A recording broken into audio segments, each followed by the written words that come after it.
Cuando quiera, ¿eh? ¿Qué es la democracia, pero para los argentinos en concreto? Porque venimos aquellos que tenemos una larga trayectoria y un pasado que, bueno, hoy nos significa no solo rescatar de eso la verdad, la memoria, la justicia, sino reafirmar y decir 30 años.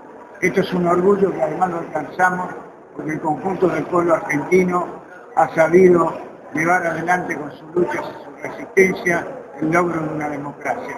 Falta mucho para la democracia más plena, sociales, participativa, pero bueno, estamos en camino y hoy podemos decir gracias por estos 30 años, gracias pueblo de nuestra patria, queremos estar a la altura de circunstancias y seguir edificando con más solidez para que la democracia sea más democracia, nuestros gobiernos gobiernan y la soberanía sea el elemento que determine la autodeterminación del pueblo de los argentinos.